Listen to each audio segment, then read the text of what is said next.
اسی طرح سمود کی طرف ہم نے ان کے بھائی صالح کو رسول بنا کر بھیجا۔ اس نے انہیں دعوت دی کہ میری قوم کے لوگوں، اللہ کی بندگی کرو، اس کے سوا تمہارا کوئی معبود نہیں ہے۔ اسی نے تمہیں زمین سے اٹھا کھڑا کیا اور اس کی آبادی میں لگا دیا ہے، اس لیے اس سے معافی چاہو، پھر اس کی طرف رجوع کرو۔ میرا پروردگار قریب بھی ہے اور اپنے بندوں کی دعائیں قبول کرنے والا بھی۔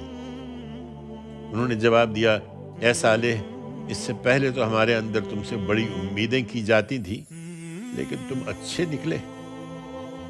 کیا اب ہمیں ان معبودوں کی پرستش سے روکنا چاہتے ہو جنہیں ہمارے باپ دادا پوجتے آئے ہیں؟ ہم تو اس چیز کے باعث جس کی طرف تم ہمیں بلا رہے ہو بڑے سخت شبے میں ہیں، جس نے خلجان میں ڈال دیا ہے۔ اس نے کہا، میری قوم کے لوگوں، ذرا غور کرو، اگر میں اپنے پروردگار کی طرف سے ایک روشن دلیل پر ہوں اور اس نے مجھے اپنی طرف سے خاص اپنی رحمت سے بھی نواز دیا ہے، تو مجھے خدا کی پکڑ سے کون بچائے گا اگر میں اس کی نافرمانی کروں؟ سو جو کچھ تم چاہتے ہو اس سے تو تم میری بربادی ہی میں اضافہ کرو گے۔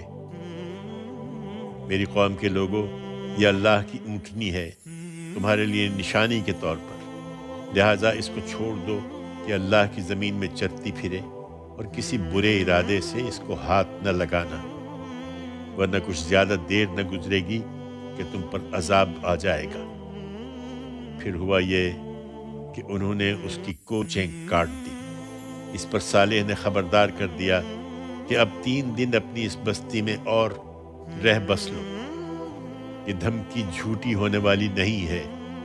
چنانچہ جب ہمارا حکم صادر ہو گیا تو ہم نے خاص اپنی رحمت سے صالح کو اور ان لوگوں کو جو اس کے ساتھ ایمان لائے تھے اس عذاب سے نجات دی اور اس دن کی رسوائی سے بچا لیا۔ اس میں شبہ نہیں کہ تیرا پروردگار ہی قوی اور زبردست ہے۔ اور جن لوگوں نے ظلم کیا تھا ان کو بڑے زور کی کڑک نے آ لیا، اور وہ اپنے گھروں میں اس طرح اوندھے پڑے رہ گئے کہ گویا وہاں کبھی بسے ہی نہیں تھے۔